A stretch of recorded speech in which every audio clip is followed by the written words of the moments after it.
Hello, I'm Harsha Patel, Managing Director of Doing Social and course partner for the new Social Change degree at Leeds Beckett University. As part of the Kinder Leeds Festival, I'm anchoring a discussion with Shaid Mahmood.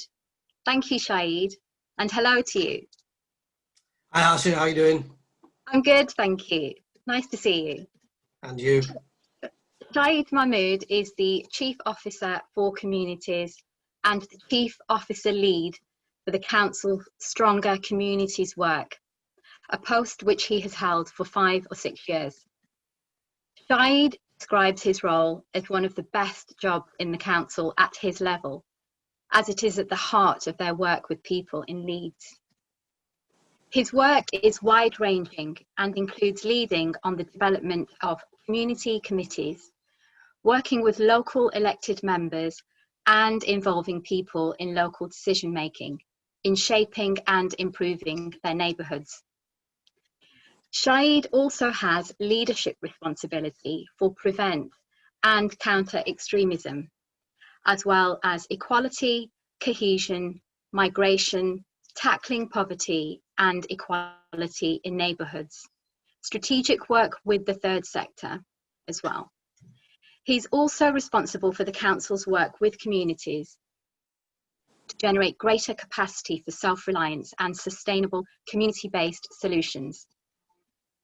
Previously, Shaid worked in the business sector in a variety of senior roles and as a Commissioner of Services for Children and Young People. He also has a number of roles outside of the council, including Chair of the Luminate Education Group Board, Board Member of the National Association of Colleges, Vice Chair of the Association of Colleges National Governors Council, Board Member of Leeds Federated Housing Association, a patron of the National Centre for Diversity, and an Associate Trustee of Leeds United Foundation. You're pretty busy then, Shaid. I've got to do something to keep out of trouble, so I take all this other stuff on. Our discussion today looks to respond to the question of how the idea of Leeds as a compassionate city and the Leeds City Awards came about. But Shaid, you've been involved in helping to develop some of these ideas, so I think it would be really useful for our audience to get to know you a little bit better and to understand what compassion and kindness mean to you. So I'd like to start from the very beginning, if we can. You were born in Rawalpindi, which is a large city located in the Punjab province of Pakistan, and you came to the UK with your family when you were just 1 year old. You moved around in your formative years, living in London, Birmingham, and eventually settled in Manchester. Can you share some brief reflections on those formative years? Yeah, good question, Harsha. I think first thing I would say is that we had a very happy childhood. We were absolutely adored and loved by our 2 parents. But there were very challenging circumstances that we grew up with. There was a lot of racism in the area, a lot of poverty and inequality. And my mother and father always taught us to try and help others as much as we helped our own family. So I remember quite early on filling in people's forms for naturalisation, for benefits, for job applications or for legal matters. And I was only 7 or 8 at the time, and I was quite a bright kid. I used to sit as a 7-year-old in a class of 11-year-olds. So my mother and father really directed my energies and my capabilities quite early on as a child. And I remember my mum giving me the meat off a plate because I was saying that I was hungry. And it was only years later that I realised that the reason why she'd done that was just because there wasn't enough food in the house. So those experiences of growing up in challenging environment, in a disadvantaged neighbourhood and community, but at the same time feeling part of a family and being part of a community have really shaped where I am today, really. Thank you for sharing that, Shaid.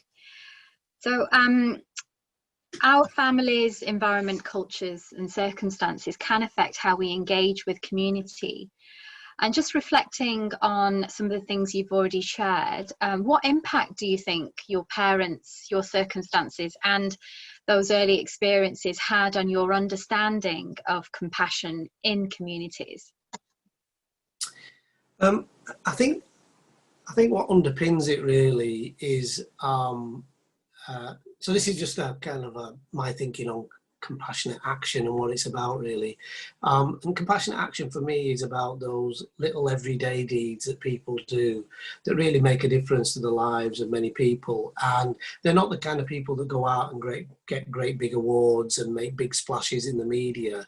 They're just kindness that go on every single day that make that difference. And if we do compassionate action in what I believe is the right way, in the way that my parents taught me, it not only shines a spotlight on the kind act, if you can do it in a way that helps that individual, that family, that neighborhood, that community to do more for themselves and more for others. So it creates an interdependency rather than a dependency. And so my parents taught me about doing this in a way that helps other people do more for themselves and for others, rather than just for the sake of maybe putting currency in the bank because my faith teaches me to do that. Wonderful, thank you for that, Shaid. Okay, so have your own spiritual beliefs or your faith influenced your sense of compassion, kindness, and humanity? And if so, can you tell us a bit more about that? I would say in part it has. I think my faith, my religion, I'm a Muslim, is very personal to me. I interpret it in a way that meets my values and allows me to be the kind of person that I am.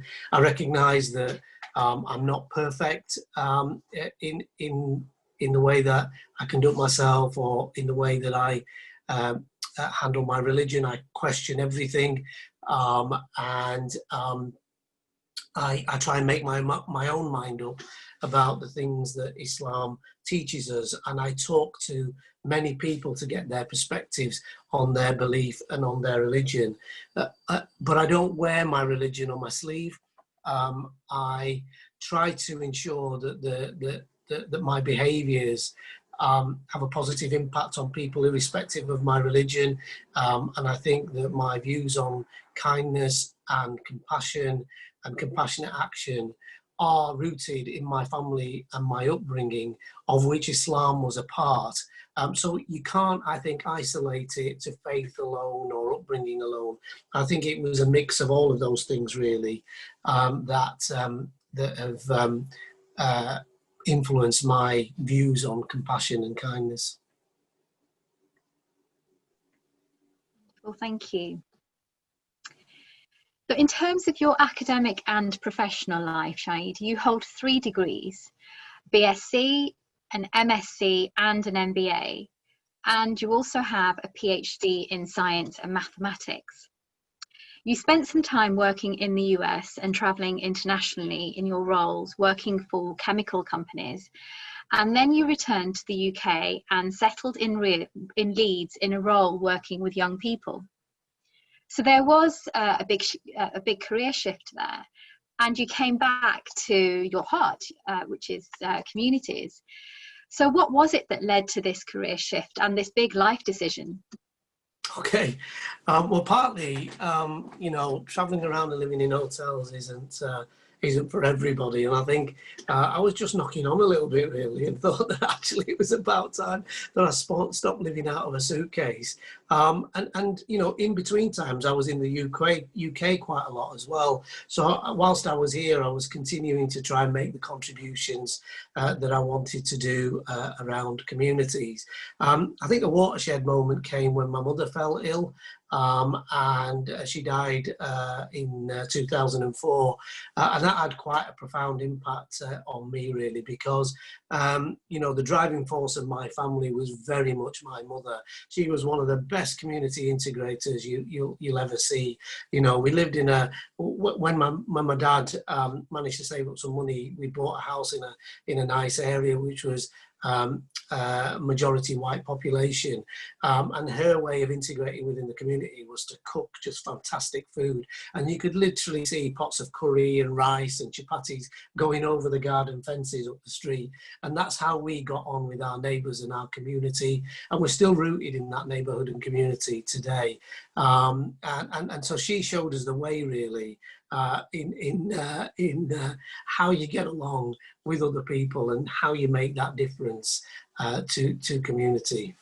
And I suppose, really, once she became ill, I wanted to spend more time in the UK. I wanted to spend more time with my family, and I wasn't quite sure how things would turn out for my mother. And she passed away, and that made quite a profound difference to me, really. I probably felt I'd achieved as much as I could do in the work that I was doing in the science sector, and I really did feel that it was a watershed moment for me, and time for a change.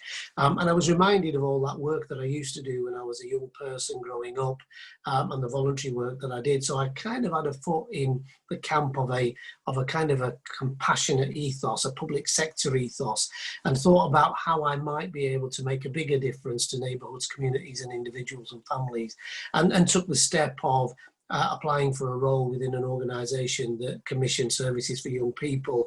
And the experience that I had in the business sector, particularly with policies and procedures and operational and tactical work, as well as the strategic work, really lent itself to that role. And then when it was combined with my motivation on a personal level, it was a really, really good move for me, and one that sustained me for 16 years of my working life. Wonderful, thank you. And your mother sounds like a really beautiful woman. So thank you very much for sharing that with us. So now moving on to talking about Leeds as a compassionate city. So you shared with me recently that in 2017 you were on a train journey heading back to Leeds from London. And that's when the idea of the Compassionate City Awards sparked. You had a conversation with Councillor Deborah Cooper on that train journey. Can you tell us more about what triggered that conversation and what happened next? Yeah, it was probably a few things, really. I mean, first of all, just to speak about the Compassionate City approach that we've got, which is one that's a whole council, cross-city approach. And that is very much a recognition of, you know, over the past decade, public sector budgets have reduced quite markedly. The council needed to think about how it would manage a declining budget and continue to do all the work that it was doing in the city. So it came up with an approach in the city, a strategy that was about compassion and about us being a compassionate and welcoming city. We were already a city of sanctuary, and we took that concept to the next level. But we also were really keen on being a compassionate city and a welcoming city with a strong economy.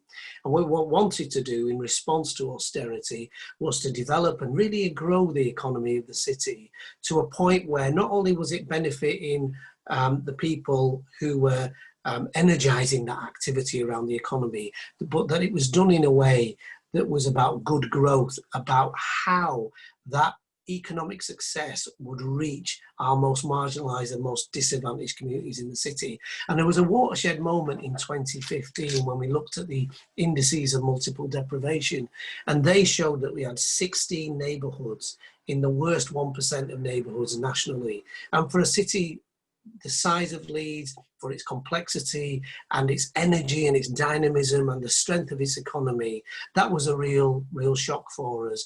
And so we knew that we needed to have something that would pull the city together. So the administration, the leader, the chief executive came up with this strategy that was very much about Leeds being a compassionate city, a welcoming city, but with a strong economy that addressed and tackled poverty and inequality. So that's where the idea of a compassionate city came about. The Compassionate City Awards was an interesting moment in time, and we already had a number of awards in the city that marked the contributions of a range of people from different backgrounds and different traditions for different work that they did.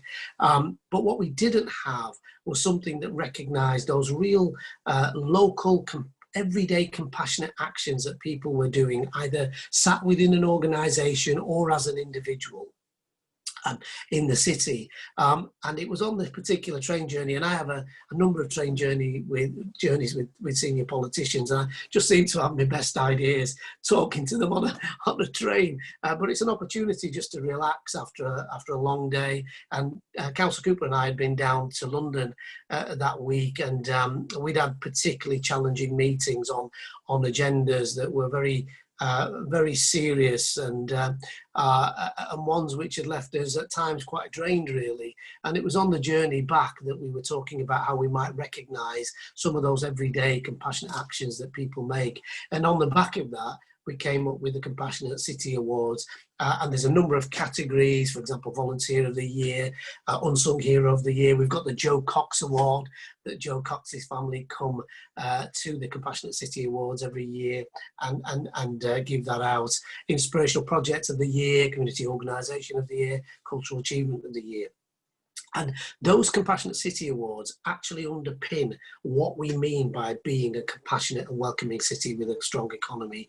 They are designed to provide for people who have helped tackle poverty and inequality, people who have improved community involvement and engagement, identify new and innovative ways of working with communities and providing that support, that compassionate action, and people or organisations that have created more cohesive and more integrated communities and improved resilience in the city. And they're fundamental to being a compassionate city and a welcoming city with a strong economy. And therefore all the categories that for the awards and the way that they are assessed and judged all hang together really well. And so really it was a no-brainer. And 2017 was the first year that we did those awards, and we kind of did them on the back of a fag pack. There wasn't a lot of money to go around.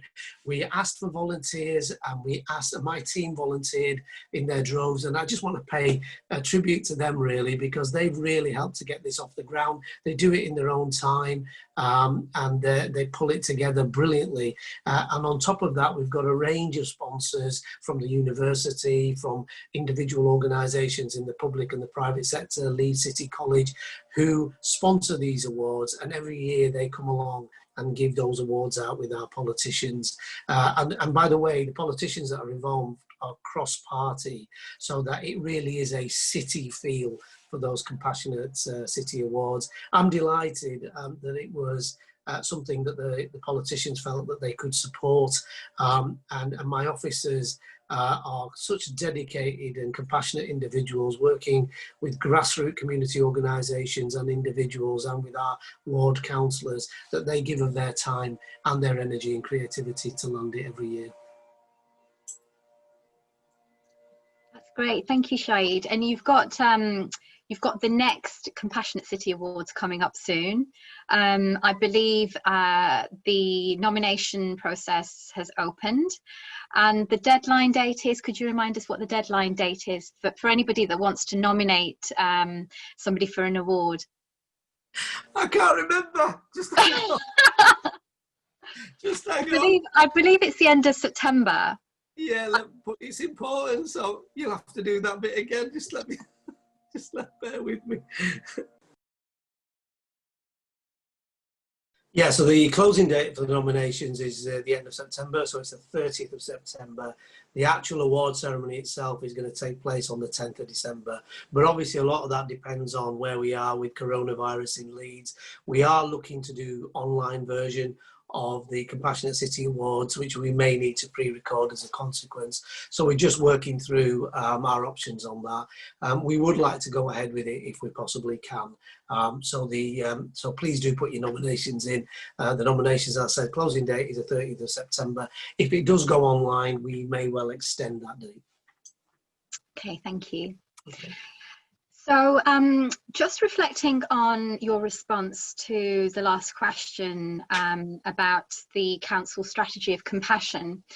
So prior to the pandemic, because obviously we're now thinking about sort of post-March and pre-March, post-lockdown and pre-lockdown, I guess. What was the impact of this strategy of compassion? What do you think the impact has been on Leeds and Leeds communities, and how have you been capturing those outcomes? I think probably the best way to illustrate what a compassionate and welcoming city Leeds is the response that we had to the pandemic. We were faced with a situation where within a couple of days of lockdown kicking in, people were desperate for help. They were desperate for help because they lived on their own. They were desperate for help because they were unwell and nobody was coming to their door to provide them with food or to pick up their prescriptions. They were desperate for help because they weren't sure what they could do to get provisions and who would get that for them. Within a couple of days, we were having phone calls to the council and to our local councillors about people going hungry and not having any money. And sometimes that money was because it hasn't arrived in their accounts. And sometimes that was about them not being able to get to an ATM to withdraw cash to be able to fund the provisions or buy the provisions. There are many people in the city who don't have a bank card, who don't have a contactless payment. So we were having people going hungry and feeling incredibly lonely. So as a council, we felt it was really important that we worked with our partners in the third sector to energise a volunteering system that would help us with that. And we had some 8,000 volunteers come forward in the city in the space of a few weeks to a month. We weren't able to make use of all of those volunteers directly because we were conscious of making sure that we did it in a very safe way. But we used several thousand of those volunteers in the work that we did. And we worked with people who were shielding. We were working with people who were in disadvantaged areas. We were working with people who were in affluent areas. The volunteering activity in the city through our community volunteer hubs, of which there were somewhere between 25 and 30, was just a phenomenal effort. And we're capturing those stories in a number of ways through our partners, Voluntary Action Leeds, who helped set the arrangement up, and those third sector organisations. I recently had interviews with each of those voluntary hubs for them to share what worked well, what could have worked better, and how we might make the arrangement more sustainable going forward. And I've got to tell you, it's one of the most emotional calls that I've ever had. The experience of those fantastic leaders running those community hubs, those volunteer hubs, and the experiences of the people that they helped is honestly worth writing into a book and keeping for posterity really, because it is truly emotional, truly profound, and I think it goes to the heart of what Leeds is about as a city. It was a phenomenal effort. Thank you, Shaid. So just coming, I suppose, more into the present now and where we are in the world today, and just reflecting on what you've just shared there about the collective response to the pandemic. And I think as part of that, what's been made more visible, I don't know whether you agree, is the inequalities and the injustices and suffering across society, including racial injustices. So what does your vision of Leeds as a compassionate city look like in a post-pandemic world context?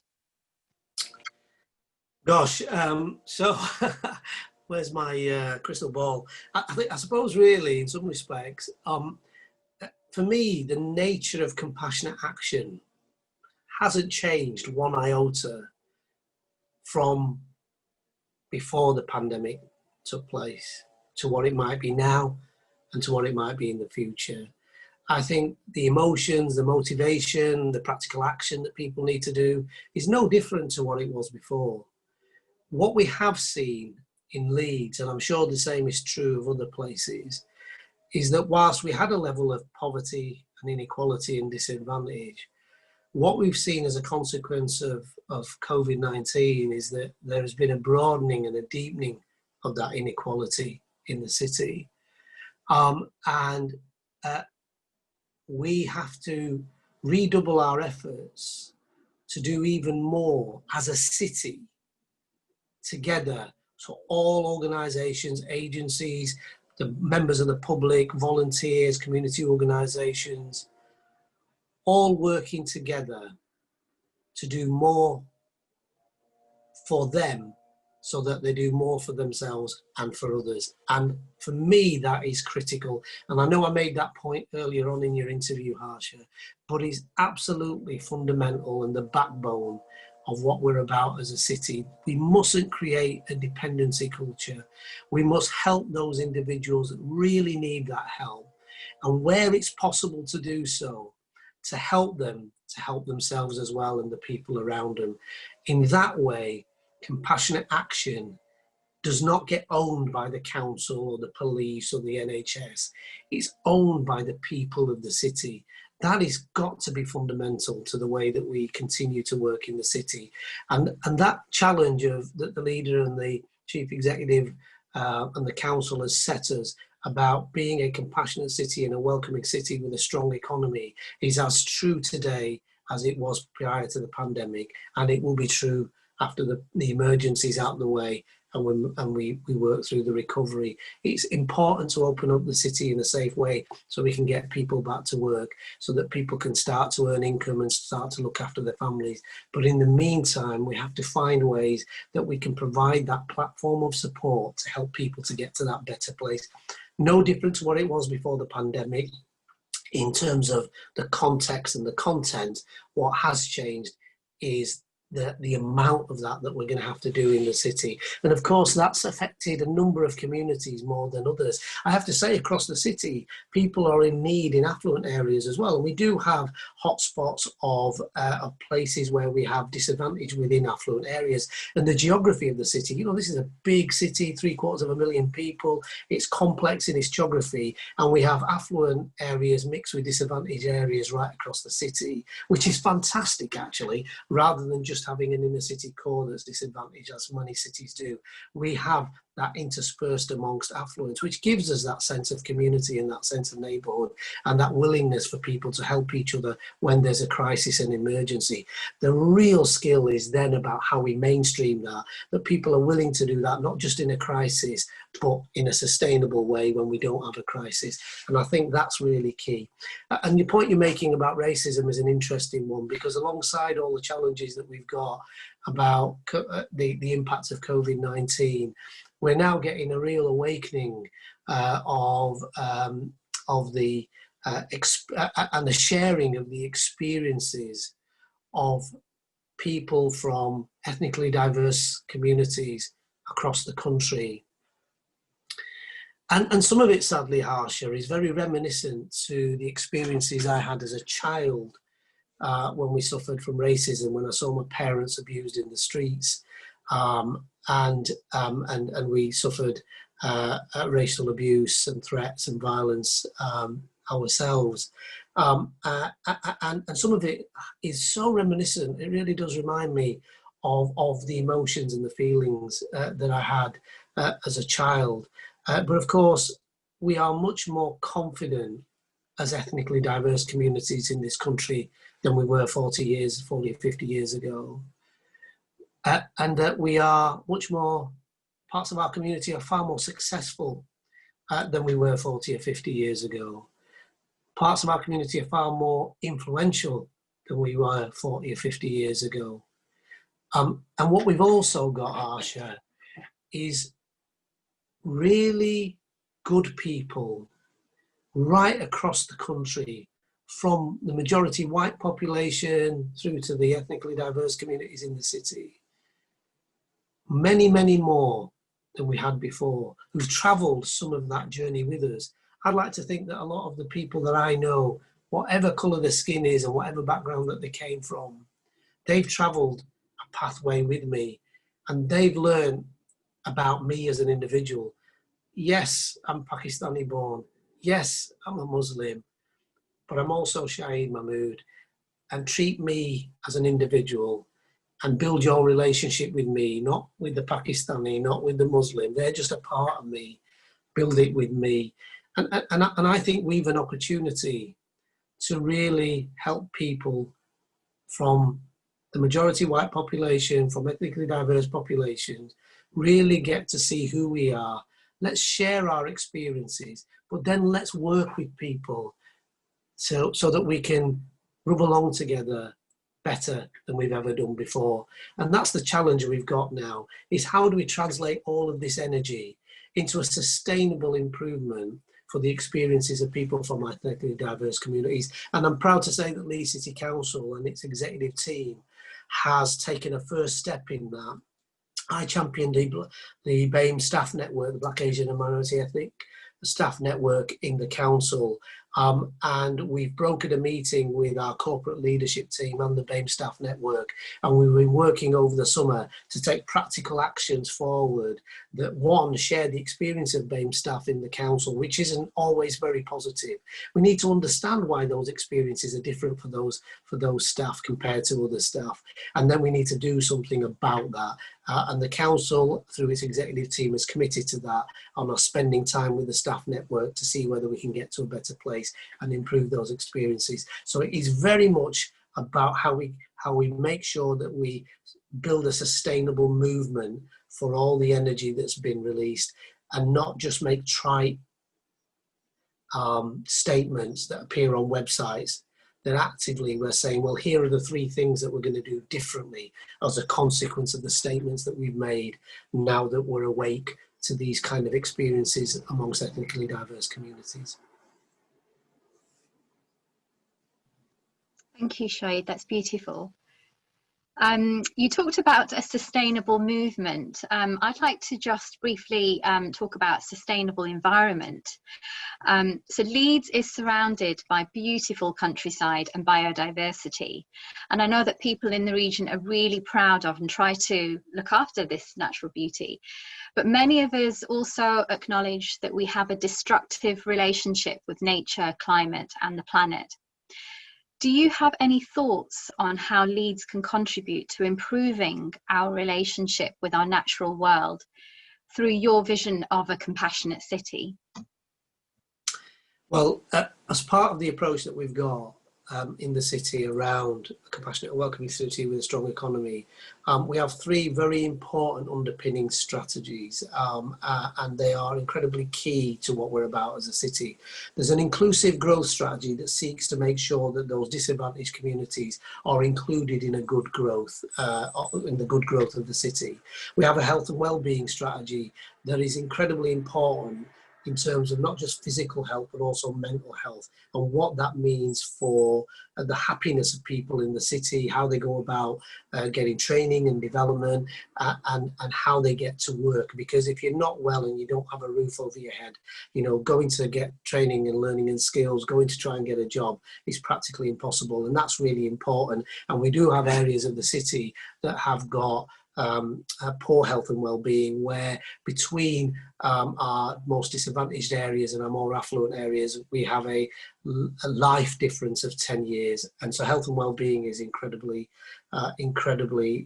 important. And then the third big strategy is around climate change. So the council and its partners in the city has a climate change strategy and agenda that it's taking forward. And whether that's about transport, whether that's about the way that we live in our city centre and the way that people travel into the city centre, whether that's about the cars that we drive or the communities and neighbourhoods that we live in, whether that's about the cleanliness of our neighbourhoods, whether that's about the greenness of our neighbourhoods, we are really serious as a city about tackling climate change within the city. Fundamental from a community's perspective, and the lens that I look at it, is that if you're not careful, climate change becomes a very middle class agenda.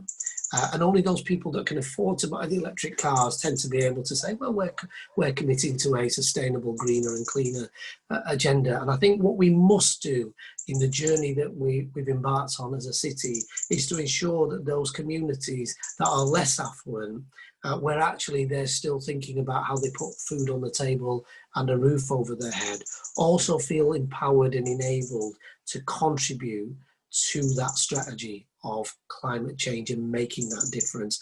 People, when you ask people in those neighbourhoods and communities, they're equally as passionate about the world around them and leaving a world for their children. There's no difference in that view. And what we've got to do is work harder in those neighbourhoods and communities where we have that level of disadvantage to ensure that they're not marginalised in the debate and are enabled and empowered to contribute to it and to actively take practical actions that help the world have a better climate. And that's the challenge for us as a city. We're doing some great work with colleagues in the community, and we're doing some great work joining that up with colleagues in the City Council who are the strategic leads for the climate change agenda. And we've done some great work through our community committees in the city, through our ward members, through our local forums, to engage, to create the dialogue, and to look at those really local practical actions that we can take to improve climate. Thank you, Shaid. And I could hear those birds. They were right on cue, weren't they? Yeah. We're talking about nature. Just a last question on this. Just reflecting on everything that you've shared about communities and nature, and the natural world and climate. What do you think are some of the major challenges that you face as a city in working towards this renewed vision of a compassionate city? And how can those challenges be managed with compassion? So what would compassionate solutions look like? I think for me, we have to redouble and re-energise our efforts around being a compassionate city. There is a school of thought that potentially we could be too compassionate, we can be too welcoming, and I've never really been of that view. Whilst budget reductions make the work of the public sector more challenging because you can't afford to do everything for everybody, what it should do is position strategic leaders in the city to work better together, to maximise the resources that we do have in the city, to make sure that when we're spending money in the city, we're spending it in the city and it benefits people of the city. Of course, Leeds has got a position in the city region where it's the Leeds city region, so it is regarded as an important economic powerhouse across the city region. So we also benefit people outside of Leeds as well. And it's important that we continue to do that for the economic success of the city. But it is important for us to make sure that we can connect better together strategically across all the organisations and work very closely with neighbourhoods and communities and with our third sector partners to maximise the spend that we do have, the resources that we do have. They don't always have to be about money. Sometimes it can be very much about people. And the example I gave you about the volunteering effort in the city just during the pandemic alone, I mean, those kind of volunteers tend to volunteer for all sorts of stuff right across the city. And I think there was a study a few years ago that said that if we were to monetize the volunteering capability and capacity in the city and the effort that's put in annually, it would be something like £750 million. So that's £750 million in the city of volunteering effort. So we've got a lot more resources at our disposal, even though austerity has left the council with a much lower budget than it had previously. And it's incumbent on us now to maximise whatever funds that we do have right across the city to benefit the city and ensure that we're delivering against that compassionate and welcoming city agenda whilst developing a really strong economy. Thank you. So I'd like to now come back to you, if I may. So Shaid, in addition to your full-time job, you have all those roles and responsibilities outside of the council. You're also a dad to 3 grown-up children and an uncle to 6. So I'd like to ask you a few questions about your well-being, if I may. So firstly, how are you and how have you been doing during the pandemic? I think I've been doing reasonably well. I'm probably one of the few people that hasn't so far put on weight during the pandemic. I think as we were going into lockdown, I started to think about, well, actually, what do I build around me that sustains me through that period of time? And I'm kind of like that anyway. You know, even before the pandemic, you know, I've kind of I build around me people who are people I want to spend time with, whether that's on a Zoom call or face to face. You know, I've got good people. I've got a great family. I've got fantastic brothers and sisters. I've got three fantastic children. Well, they're not children; they're adults now. So I've always been the kind of person that kind of makes sure that I've got people to talk to about things that are on my mind that worry me. But I also like to think that my formative years provided me with a level of resilience that I still have today. So I probably provide as much support to others as I glean from them myself. I have lots of interests, both inside and outside of work. You know, I'm quite selfish about me time, Harsha. I will allocate time on an evening or a weekend, which is just about me, for me to do something that's maybe spending time on my own. I have to say, I love spending time around people, and I will always spend time with other people if I can, rather than with myself. But it is important, I think, to be disciplined about having that hour or two on a Saturday or a Sunday morning when you can read something or just chill with a coffee in your back garden and reflect on things. And I kind of build those in and make time for myself. And I think, you know, if I was to give a top tip or some top tips, it would be very much about making time for yourself. Surround yourself with people who are good people, who have got your interests at heart. Get away from the negative nannies, you know, and the people that like to jibe and cause difficulties. You know, you don't need those people in your life. Recognize that nothing's perfect and nothing has to be perfect. And that, you know, if you make mistakes, shrug your shoulders and move on, you know, because we're all human beings, you know, and I can't think of anybody in my life that I've come across, including people I look up to, that haven't made mistakes. So, you know, nothing has to be has to be that perfect.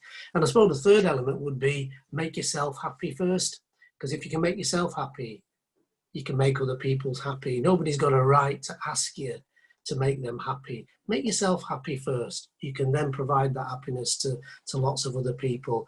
I suppose I would also throw in, you know, during COVID, I suppose really, I've really been careful about what I ate. But I was fascinated when I went to Tesco's and all the toilet paper and all the cans of food had disappeared from the shelves, but all the fresh fruit and veg was still there. So I, for 2 months, ate fresh fruit and veg, and I'd been vegetarian for large periods of my life, but I didn't miss meat or chicken in that time. So I really ate very healthily. I ate, you know, good meals at the right times during the day. So I didn't put on a lot of weight. And I also organized myself. I got some weights in my gym, in my garage. I got an exercise bike. I got a skipping rope, you know, and I did plenty of walking. I got myself a punch bag and some boxing gloves, and I went back to my roots about martial arts and boxing. So I kept all of that in place as well. So I did the physical part, I did the mental part, and I did the healthy eating as well. So far, I think I've been great. I've really missed my extended family. I think the government's announcement just before Eid was really quite hard to take, because I was really looking forward to going over to my hometown in Manchester and being with my family and celebrating Eid together. I've seen my elderly father once in 6 months, and it was, I have to tell you, that Friday when it was Eid was one of the most difficult days I've ever had under lockdown. But we've come through it, and hopefully I'd like to be able to see them again fairly shortly. But of course, we don't know with coronavirus cases escalating, so we'll see. Well, thank you. We're coming towards the end now of our discussion. Is there anything else that you feel you'd like to add before we close? I suppose just to say thank you. Well, first of all, thank you for doing the interview. I'm really not that important in the scheme of things. So when somebody asks me to do something, this is fantastic, and it's an opportunity which I very rarely get to talk about myself and my background. So thanks for the opportunity to do that. Secondly, I hope that what I've shared has resonated with people who are listening to this, because we are in a moment in time where the kind of work that we've been talking about today, that compassionate action and being kind to ourselves and to other people, has never been more needed than it is now. And with everything that's going on in the world and reflecting on all of that, I just hope that it's kind of touched a few people along the way. And the third element I'd say is that I would guess that the people who will be signing up to the week that we've had around kindness in the city, and to listen to contributions like this, are people who are already signed up to compassionate action and being kind. And I'd want us all to reflect on how we can really spread this across the city, and really make it a part of everybody's daily experiences, to have a kindness done to them, and to make it part of everybody's daily experiences for them to show kindness to others. I think just those little actions every day are the things that make a difference. I think that analogy that someone said, and it wasn't me, I can't remember who said it, but that, if you want to break a bamboo stick, take one on its own. But if you have lots of bamboo sticks together, they're very hard to break. For me, compassionate action and acts of kindness build up in that way. A city is much harder to break when it's got all of those bamboo sticks all lined up. Those compassionate acts, those acts of kindness all lined up, much harder to break and much more resilient in the process and sustainable for the future. Oh, they're wonderful words to end on. Thank you, Shaid. I'd like to thank you so much for your time and the energy that you brought to this discussion. I've really enjoyed it, and I hope our audience has too. So thank you again, and goodbye. Cheers. Thanks, Harsha. Take care, everybody.